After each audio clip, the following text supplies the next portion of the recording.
नमस्कार दोस्तों, इस वीडियो में फरवरी 2023 के प्रतियोगिता दर्पण से संबंधित सारे महत्वपूर्ण पॉइंट को केवल एक वीडियो में डिस्कस किया जा रहा है, जबकि आगे आने वाले सभी एग्ज़ाम के लिए महत्वपूर्ण है। ये फरवरी मंथ का सार संग्रह है। इसका पीडीएफ के लिए टेलीग्राम ग्रुप ज्वाइन कर सकते हैं, जिसका लिंक आपको डिस्क्रिप्शन में दिया गया है। आप सभी लोग इसका पीडीएफ ज़रूर निकलवा लीजिएगा। और आपको बता दें कि अगर वीडियो आप सभी को हेल्पफुल लगता है तो आप सभी लोग चैनल को सब्सक्राइब जरूर कीजिएगा, तभी आपको अगले वीडियो का नोटिफिकेशन मिलेगा। ठीक है, तो आइए देखते हैं पहला पॉइंट। राष्ट्रीय घटनाक्रम। गुजरात के नए मुख्यमंत्री कौन बने हैं? भूपेंद्र पटेल गुजरात के नए मुख्यमंत्री बने हैं। इनका संबंध भारतीय जनता पार्टी से है। गुजरात के राज्यपाल आचार्य देवव्रत हैं। कुल विधानसभा सीटें कितनी हैं गुजरात में? तो 182 सीटें हैं, जिसमें बीजेपी 156 सीटें जीतती है, जबकि कांग्रेस 17 और आम आदमी पार्टी 15 सीटें जीतती है। गुजरात में लगातार 7वीं बार चुनाव जीतकर भाजपा ऐसी उपलब्धि हासिल करने वाली दूसरी पार्टी बनी है, जबकि पहली पार्टी कौन है? तो वाम दल है, जो पश्चिम बंगाल में लगातार 8 बार चुनाव जीतती है। हिमाचल प्रदेश के नए मुख्यमंत्री कौन बने हैं? तो सुखविंदर सिंह सुक्खू बने हैं और इनका संबंध कांग्रेस पार्टी से है। हिमाचल प्रदेश के राज्यपाल श्री राजेंद्र विश्वनाथ आर्लेकर हैं। कुल विधानसभा सीटें 68 है, जिसमें कांग्रेस 40 सीट जीतता है और बीजेपी 25 सीट जीतता है। वर्तमान में भारत में कितने राष्ट्रीय पार्टी है? तो वर्तमान में भारत में 8 राष्ट्रीय पार्टी है। कौन कौन पार्टी है?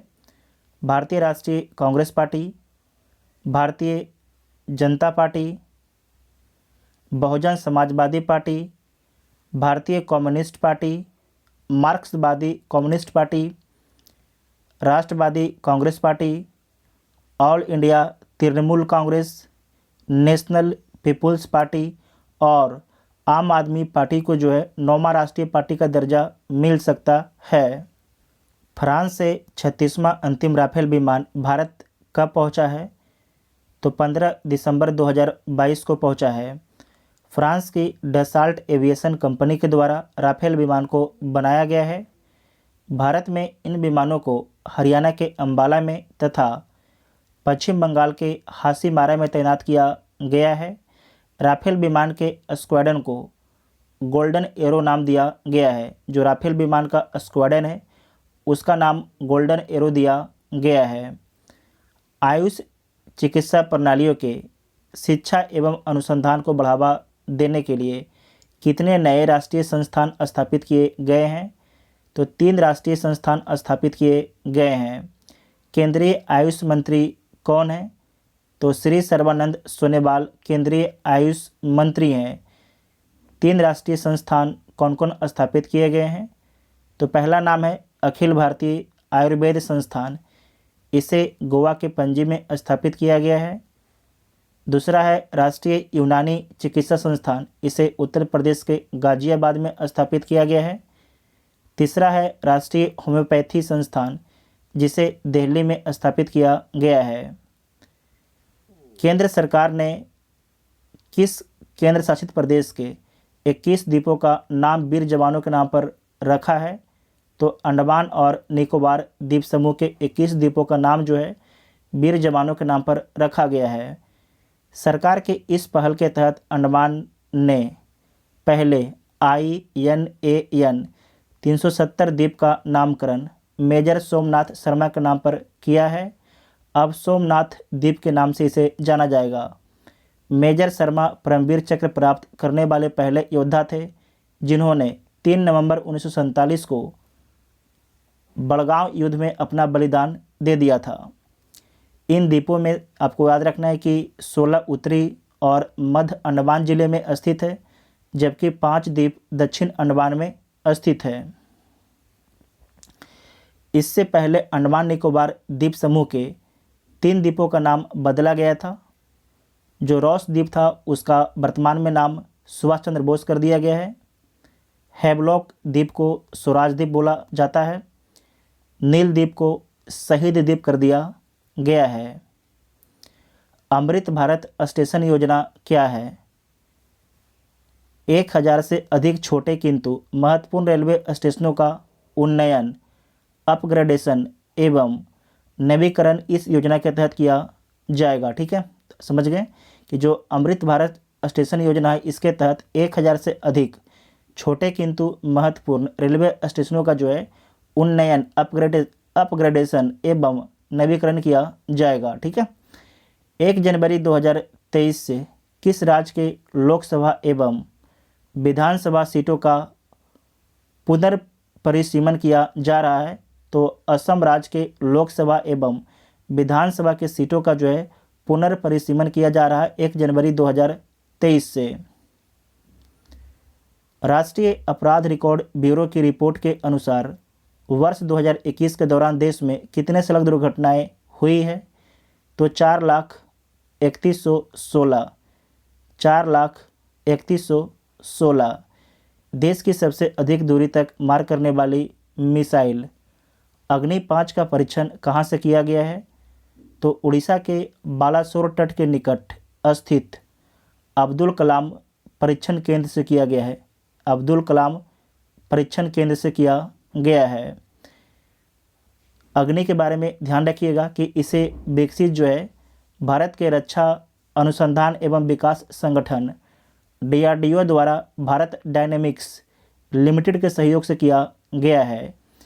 जो अग्नि 5 है इसकी मारक क्षमता 5000 किलोमीटर है और इसका वजन जो है 50 टन है।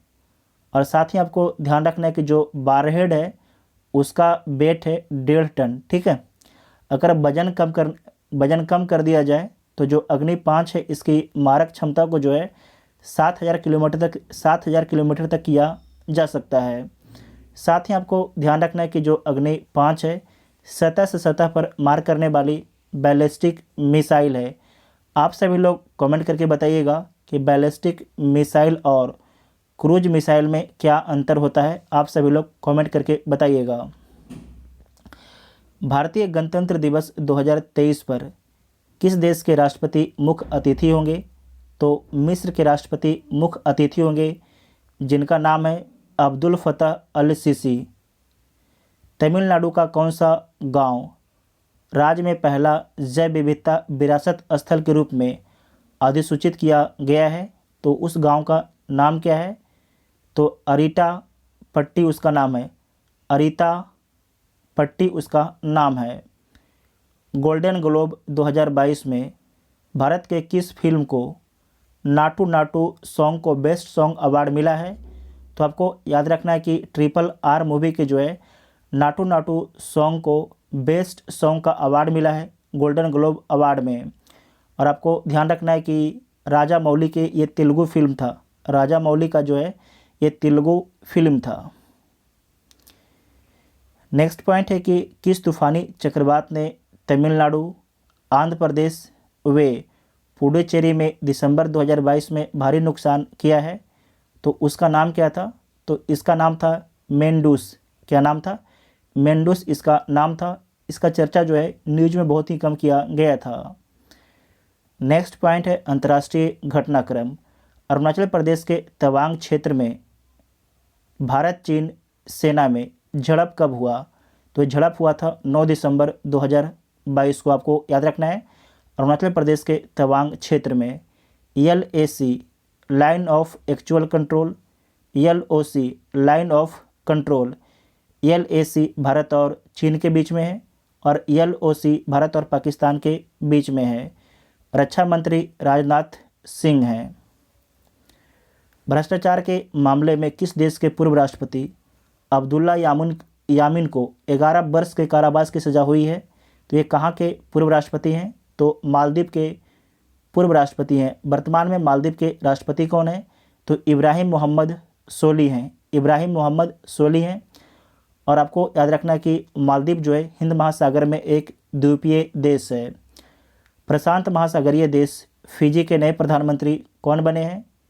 तो सितुबिनी रासुका बने हैं। सितुबिनी रासुका बने हैं। आप लोग कमेंट करके बताइएगा कि जो फिजी है फिजी की राजधानी कहाँ है। नेक्स्ट पॉइंट है कि बायोडायवर्सिटी पर दुनिया के 195 देशों का 15वां सम्मेलन कोप 15 दिसंबर 2022 में चीन की अध्यक्षता में कहाँ आयोजित हुआ है? तो मॉन्ट्रियल कनाडा में आयोजित हुआ है। ध्यान रखिएगा, चीन की अध्यक्षता में कहाँ पर आयोजित हुआ है? तो मॉन्ट्रियल कनाडा में आयोजित हुआ है। और इसका थीम क्या है? तो थीम है ecological civilisation, building a shared future for all life on earth. इसे दोबारा देखिएगा, इकोलॉजिकल सिविलाइजेशन, ठीक है, building a shared future for all life on earth इसका थीम है। 1 जनवरी 2023 से संयुक्त राष्ट्र सुरक्षा परिषद के नए अस्थायी सदस्य कौन कौन से देश बने हैं? तो 5 देश बने हैं। इसमें जापान, इक्वाडोर, माल्टा, मोजाम्बिक और स्विट्ज़रलैंड है।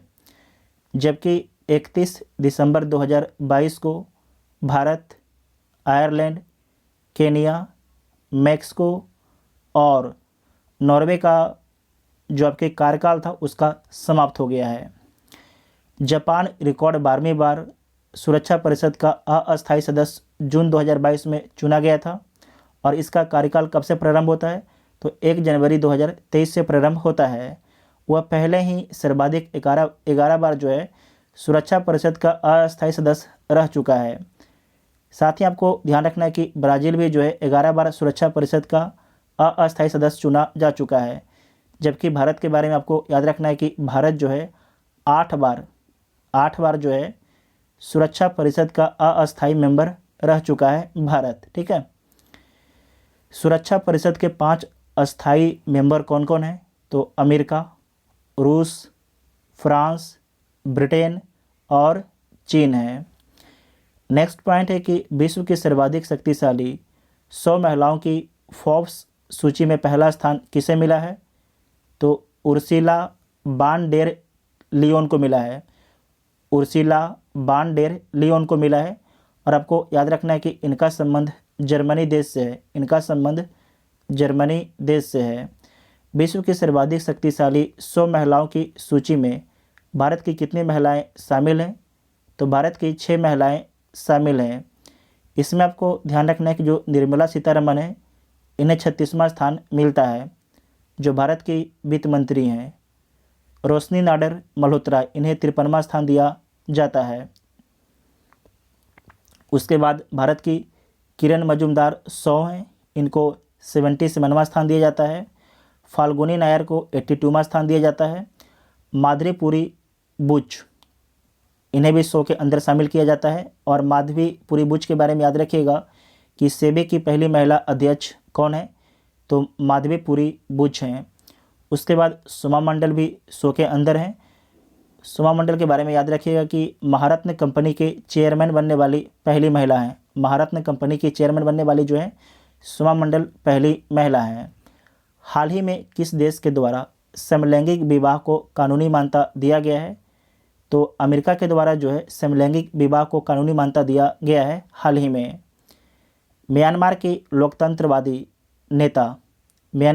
लोकतंत्रवादी नेता आंग सान सूकी को भ्रष्टाचार के मामले में और कितने वर्षों का सज़ा सुनाया गया है?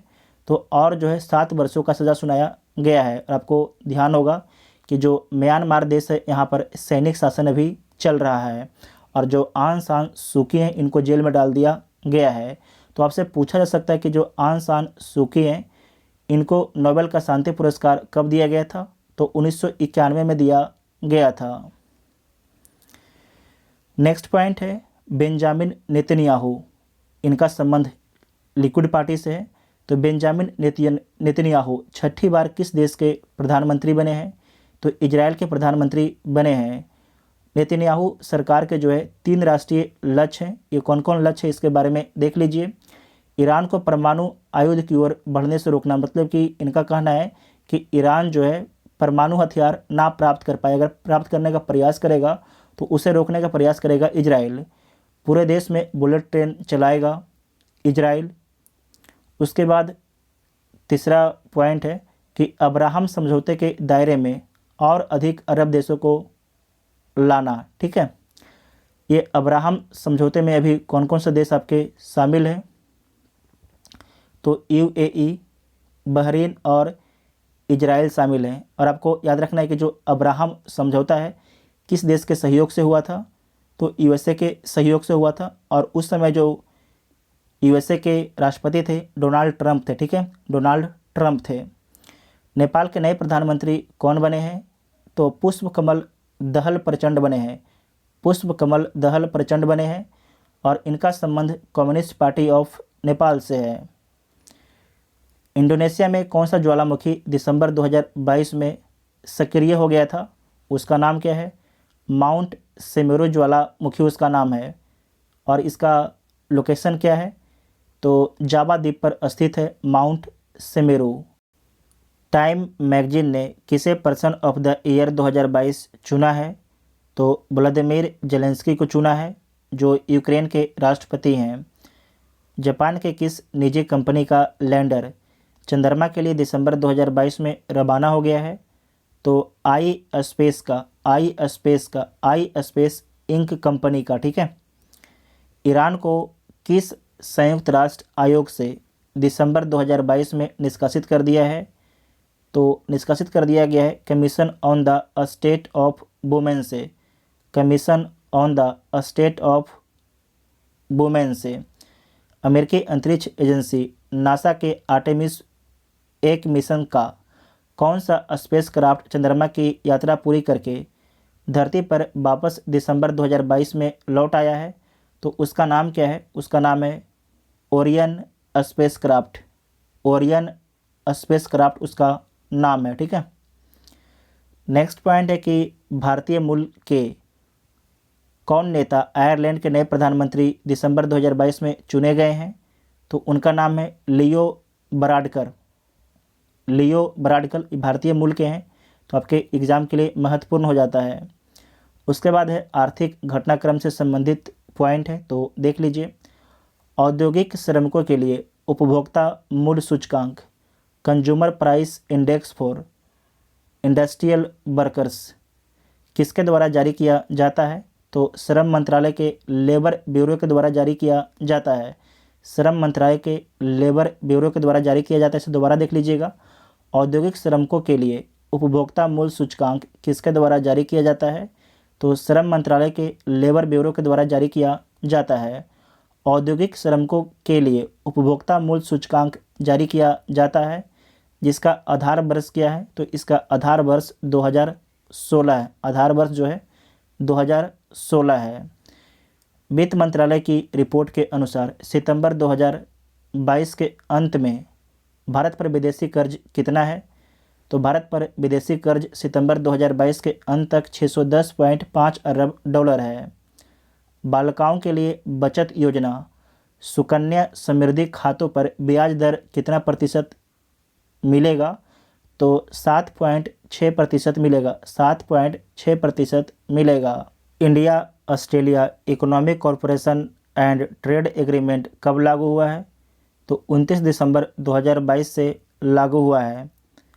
भारत व संयुक्त अरब अमीरात के बीच कॉम्प्रिहेंसिव इकोनॉमिक पार्टनरशिप एग्रीमेंट पहले ही प्रभावी हो चुका है।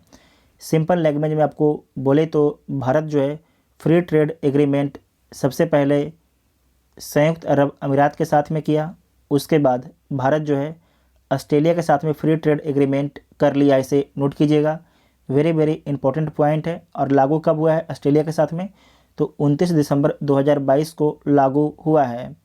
यहाँ पर आप ध्यान से समझिएगा कि अगर भारत से 100 वस्तु ऑस्ट्रेलिया में निर्यात किया जाता है तो 96.4% जो वस्तु है उस पर सीमा शुल्क देना नहीं पड़ेगा।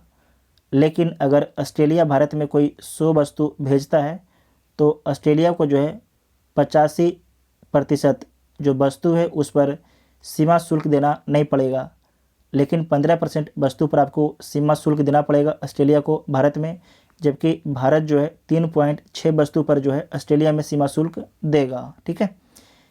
उसके बाद नेक्स्ट पॉइंट है नियुक्तियाँ। 1 जनवरी 2023 से सीमा सुरक्षा बल BSF के महानिदेशक का अतिरिक्त प्रभार किसे सौंपा गया है, तो अतिरिक्त प्रभार सौंपा गया है CRPF के महानिदेशक सुजाय लाल थाउसेन को, सुजाय लाल थाउसेन को।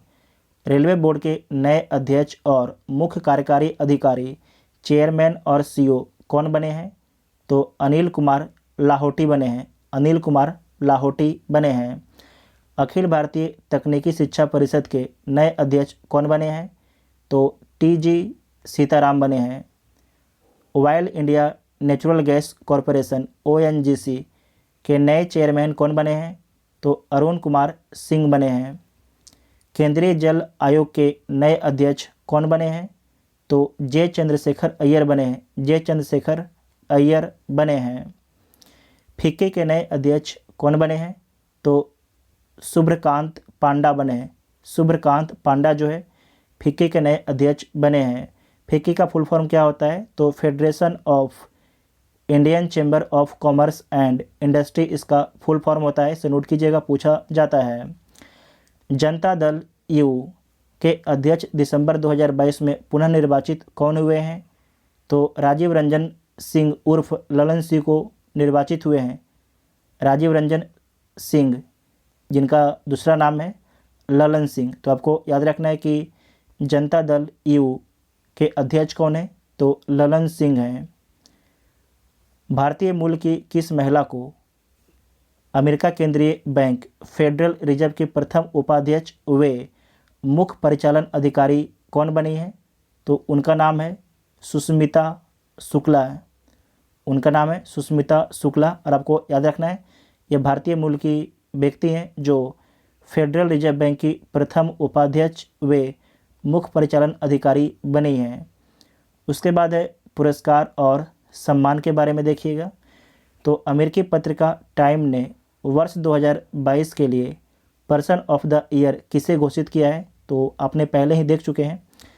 तो किसे घोषित किया गया है? तो पहला यूक्रेन के राष्ट्रपति वोलोदिमीर जेलेंस्की को, और इसी में जो है वे यूक्रेन की आत्मा को और 2021 में जो है स्पेस एक्स व टेस्ला के सीईओ एलन मस्क को जो है पर्सन ऑफ द ईयर दिया गया था। जबकि 2022 में वोलोदिमीर जेलेंस्की वे यूक्रेन की आत्मा को दिया गया है, स्पिरिट ऑफ यूक्रेन को दिया गया है। टाइम के अन्य पुरस्कार के बारे में देख लीजिए जो 2022 में दिया गया है, जो आपको अक्सर एग्जाम में पूछा जाता है। तो time athlete of the year 2022 कौन बने हैं?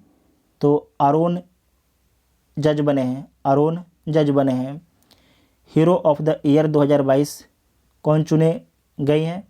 तो ईरानी महिलाओं को जो है हीरो ऑफ द ईयर 2022 में चुना गया है। आइकॉन ऑफ द ईयर 2022 किसे चुना गया है?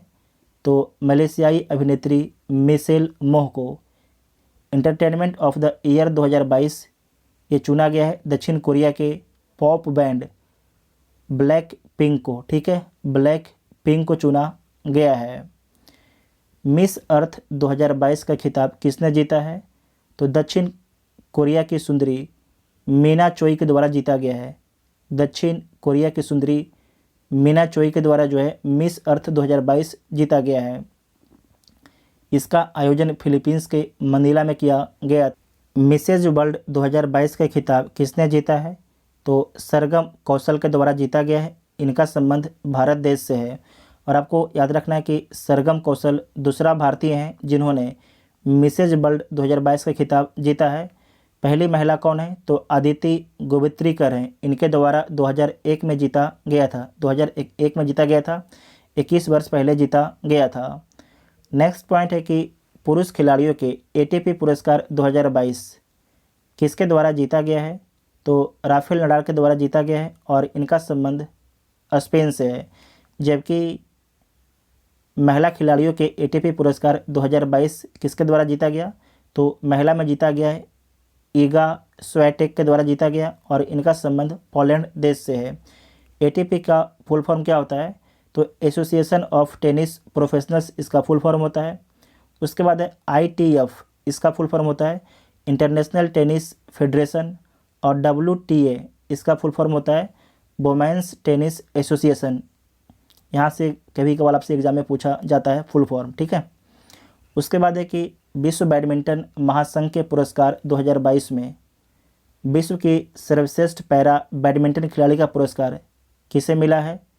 तो मनीषा रामदास को मिला है। इनका संबंध भारत देश से है, इनका संबंध भारत देश से। इसे दोबारा देखिएगा कि विश्व बैडमिंटन महासंघ के पुरस्कार 2022 में विश्व की सर्वश्रेष्ठ पैरा बैडमिंटन खिलाड़ी का पुरस्कार किसे मिला है? तो मनीषा रामदास को मिला है। विश्व बैडमिंटन महासंघ के पुरस्कार 2022 में विश्व की सर्वश्रेष्ठ पुरुष बैडमिंटन खिलाड़ी का पुरस्कार किसे मिला है? तो विक्टर एक्सेल्सन को मिला है पुरुष में, और इनका संबंध डेनमार्क देश से है। जबकि महिला में अकाने यामागुची को मिला है, जिनका संबंध जापान से है। साहित्य अकादमी पुरस्कार 2022 के बारे में समझिए कि 24 भाषाओं में साहित्य अकादमी पुरस्कार प्रदान किया जाता है। तो इसमें कुछ इम्पोर्टेंट पॉइंट देख लीजिए जो आपको एग्ज़ाम में पूछा जाता है।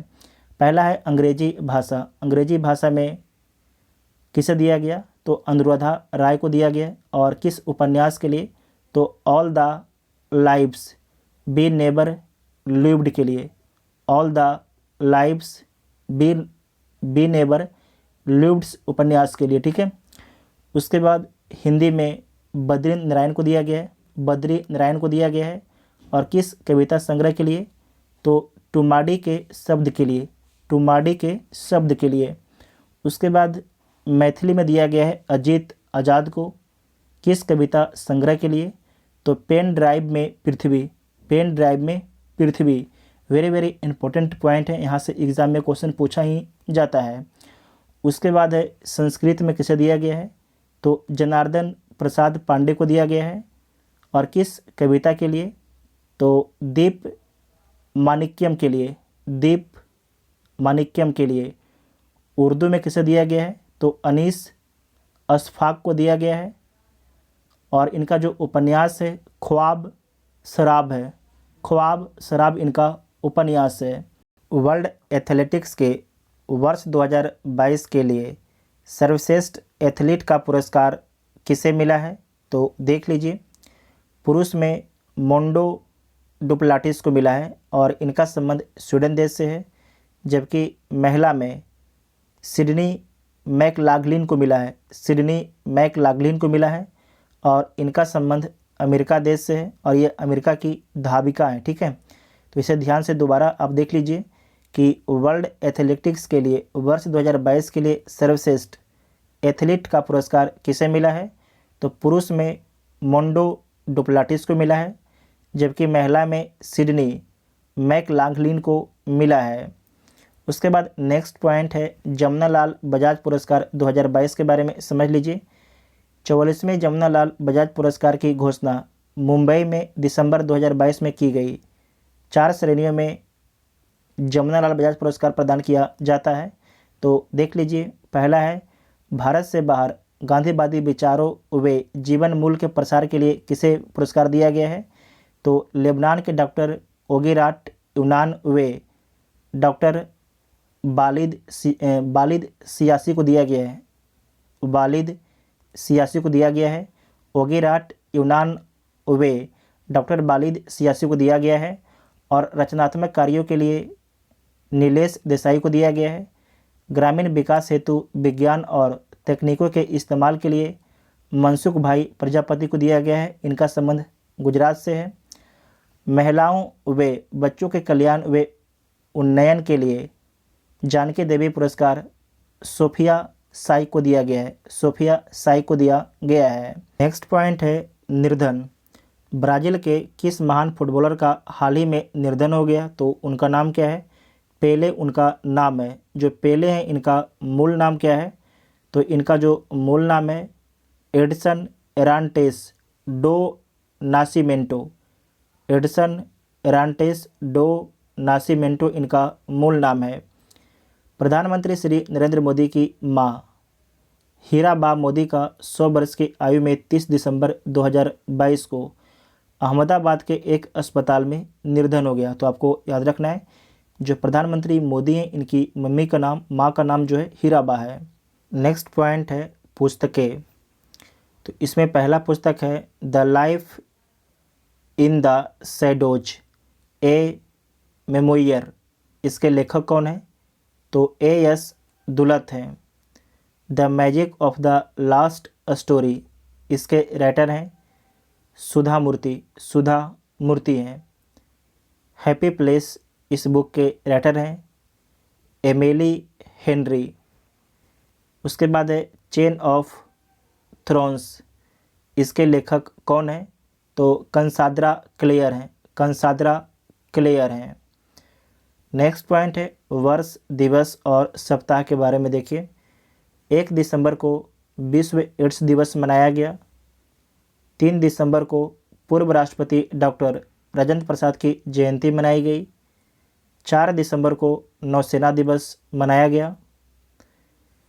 6 दिसंबर को बाबा साहेब डॉक्टर भीमराव अंबेडकर का महापरिनिर्वाण दिवस मनाया गया। और आपको याद रखना है कि भीमराव अंबेडकर की मृत्यु का जो है 67वां वर्षगांठ मनाया गया इस बार। 10 दिसंबर को क्या मनाया गया? तो अंतर्राष्ट्रीय मानवाधिकार दिवस मनाया गया 10 दिसंबर 2022 को। 14 दिसंबर को राष्ट्रीय ऊर्जा संरक्षण दिवस मनाया गया। 16 दिसंबर को विजय दिवस मनाया गया। 19 दिसंबर को गोवा दमन व दीप मुक्ति दिवस मनाया गया। और आपको याद रखना है कि पुर्तगालियों से जो है 1961 में गोवा दमन व दीप आज़ाद हुए थे 29 दिसंबर 1961 को। 22 दिसंबर को राष्ट्रीय गणित दिवस मनाया गया है। 24 दिसंबर को राष्ट्रीय उपभोक्ता दिवस मनाया गया है। 25 दिसंबर को सुशासन दिवस मनाया गया है अटल बिहारी वाजपेयी के जन्म दिवस पर। 28 दिसंबर को कांग्रेस पार्टी का स्थापना दिवस मनाया गया है। कांग्रेस पार्टी की स्थापना कब होता है? तो 28 दिसंबर 1885 को। उसके बाद नेक्स्ट पॉइंट है इंटरनेशनल ईयर ऑफ मिलेट्स। 2023 को इंटरनेशनल ऑफ मिलेट्स के रूप में मनाया जा रहा है। तो इसके बारे में देख लीजिए। संयुक्त राष्ट्र संघ ने वर्ष 2023 को पौष्टिक अनाजों का अंतर्राष्ट्रीय वर्ष घोषित किया है। इसके लिए भारत द्वारा लाए गए प्रस्ताव को संयुक्त राष्ट्र महासभा में मार्च 2021 में स्वीकार किया गया था। 23 जनवरी 2023 से चीन में खरगोश वर्ष शुरू होगा। इसे नोट कर लीजिएगा, वेरी वेरी इंपॉर्टेंट है कि 23 जनवरी 2023 से जो है चीन में खरगोश वर्ष शुरू होगा। जबकि 1 फरवरी 2022 से टाइगर वर्ष जो है 21 जनवरी 2023 को समाप्त हो जाएगा। 1 फरवरी 2022 से जो है टाइगर वर्ष शुरू हुआ था, जो कब समाप्त होगा? तो 21 जनवरी 2023 को समाप्त हो जाएगा। और 23 जनवरी से जो है 23 जनवरी 2023 से चीन में खरगोश वर्ष शुरू हो जाएगा। ठीक है, इसे नोट कर लीजिएगा, पूछा जाता है एग्ज़ाम में। उसके बाद है कि इंडिया साइंस कांग्रेस का 108वां वार्षिक अधिवेशन 3 से 7 जनवरी 2023 को कहाँ पर हुआ? तो महाराष्ट्र के नागपुर में हुआ। और इसका थीम क्या है? तो महिला सशक्तिकरण के साथ सतत विकास के लिए विज्ञान और प्रौद्योगिकी। थीम फिर से बोलते हैं, महिला सशक्तिकरण के साथ सतत विकास के लिए विज्ञान और प्रौद्योगिकी। सूर्य किरण का 16वां सैन्य अभ्यास किन 2 देशों के बीच में हुआ है? तो भारत और नेपाल के बीच में हुआ है। और आपको ध्यान रखना है कि जो 16वां संस्करण 2022 में ये नेपाल में हुआ है। काजिंद 2022 सैन्य अभ्यास भारत और कजाकिस्तान के बीच में हुआ है। काजिंद 2022 जो सैन्य अभ्यास है भारत और कजाकिस्तान के बीच में हुआ है। और यह अभ्यास कहाँ पर हुआ है? तो भारत के मेघालय राज्य में आयोजित किया गया था। उसके बाद खेल कूद से देख लीजिए। तो विजय हजारे ट्रॉफी 2022 किस टीम के द्वारा जीता गया है? तो सौराष्ट्र टीम के द्वारा जीता गया है, महाराष्ट्र को 5 विकेट से हरा के। जो विजय हजारे ट्रॉफी है इसका संबंध क्रिकेट से है। दृष्टिबाधित T20 विश्व कप 2022 का खिताब लगातार तीसरी बार किसके द्वारा जीता गया है? तो भारत देश के द्वारा जीता गया है। और जो 2022 में भारत आपके वर्ल्ड कप जीता है वो बांग्लादेश को हराकर जीता है। भारतीय दृष्टिबाधित T20 टीम के कप्तान कौन थे? तो उनका नाम था अजय कुमार रेड्डी। जो विजेता टीम थे उन्हें 3 लाख रुपया दिया गया और जो उप विजेता था उसे 1.5 लाख रुपया दिया गया, जो बहुत ही कम है। सरकार को पैसा बढ़ाना चाहिए, इतना से काम नहीं चल पाएगा उन लोगों का। एक दिवसीय अंतर्राष्ट्रीय क्रिकेट में सबसे तेज गति से दोहरा शतक बनाने का रिकॉर्ड किसके द्वारा बनाया गया है? तो ईशान किशन के द्वारा बनाया गया है। इनके द्वारा 126 गेंदों में 200 रन बनाया गया है। इसका पहले ये रिकॉर्ड क्रिस गेल के नाम था, जिन्होंने 138 गेंदों पर 200 रन बनाया था। साथ ही आपको ध्यान रखना कि अभी तक जो है दोहरा शतक किसके द्वारा मारा गया है, किनके द्वारा मारा गया है, तो देख लीजिए। सचिन तेंदुलकर, रोहित शर्मा, फ़खर जमान, ये पाकिस्तान के हैं, Chris Gayle, Virender Sehwag, Martin Guptill, Rohit Sharma, Ishan Kishan और शुभम गिल के द्वारा, ठीक है, इनके द्वारा 208 रन बनाया गया है, न्यूजीलैंड के खिलाफ में बनाया गया है, ठीक है। तो इतना आपको ध्यान में रखना है। उसके बाद है कि पुरुषों का नेशंस कप 2022 किस देश के द्वारा जीता गया है? तो दक्षिण अफ्रीका के द्वारा जीता गया है। जो नेशंस कप है इसका संबंध हॉकी से है। महिलाओं का नेशंस कप 2022 का खिताब किसके द्वारा जीता गया है? तो भारत के द्वारा जीता गया है, स्पेन को हराकर जीता गया है, ठीक है। और आपको याद रखना है जो नेशन कप है इसका संबंध हॉकी से है। उसके बाद है कि कतर में आयोजित पुरुषों के फीफा विश्व कप 2022 तीसरी बार किस देश के द्वारा जीता गया है? तो अर्जेंटीना के द्वारा तीसरी बार जीता गया है। और उप विजेता कौन है? तो फ्रांस है। फ्रांस को हराकर जो है अर्जेंटीना 2022 में जो है फीफा विश्व कप जीता है, ठीक है। अर्जेंटीना जो है कब कब जीता है? तो 1978, 1986 और 2022 में जो है फीफा विश्व कप जीता है। जो विजेता टीम है उसे $42 मिलियन मिला है और जो उप विजेता है उसे $30 मिलियन मिला है। फाइनल मैच कहाँ पर खेला गया था? तो लुसेल स्टेडियम में खेला गया था। लुसेल स्टेडियम में जो है फाइनल मैच खेला गया था। विश्व कप 2022 के प्रमुख पुरस्कार के बारे में देखिए। गोल्डन बूट किसे मिला था? तो किलियन एम्बापे को मिला था, इनका संबंध फ्रांस से था। गोल्डन बॉल लियोनेल मेसी को मिला था और इनका संबंध अर्जेंटीना से इनका संबंध है। और आपको याद रखना है कि जो लियोनेल मेसी हैं अर्जेंटीना के कैप्टन भी थे। उसके बाद है गोल्डन ग्लोब अवार्ड किसे मिलता है? तो मार्टिनेज को मिलता है, इनका भी संबंध अर्जेंटीना से है। फीफा यंग प्लेयर का अवार्ड किसे मिलता है? तो एंजो फर्नांडिस को मिलता है, इनका भी संबंध अर्जेंटीना से है। और फेयर प्ले ट्रॉफी किसे मिलता है? तो इंग्लैंड को मिलता है। फेयर प्ले ट्रॉफी इंग्लैंड को मिलता है सबसे कम कार्ड्स के कारण, ठीक है। सबसे कम जो कार्ड्स दिखाया गया था वो आपके इंग्लैंड की टीम को दिखाया गया था। उसके बाद है फीफा विश्व कप के विजेता राष्ट्र के बारे में देख लीजिए। ब्राज़ील के द्वारा सबसे अधिक 5 बार जीता गया है, 1958, 1962, 1970, 1994 और 2002 में। इटली के द्वारा 4 बार जीता गया था, आप लोग देख लीजिएगा। जर्मनी के द्वारा भी 4 बार, अर्जेंटीना 3 बार, उरुग्वे 2 बार, फ्रांस 2 बार, इंग्लैंड 1 बार और स्पेन भी 1 बार। इंग्लैंड जीतता है 1966 में और स्पेन 2010 में जीतता है फीफा विश्व कप। उसके बाद नेक्स्ट पॉइंट है कि पहली बार जो फीफा हुआ था 1930 में, इसका विजेता कौन था? तो उरुग्वे था और इसका मेज़बान भी उरुग्वे था। उप विजेता आपके अर्जेंटीना था।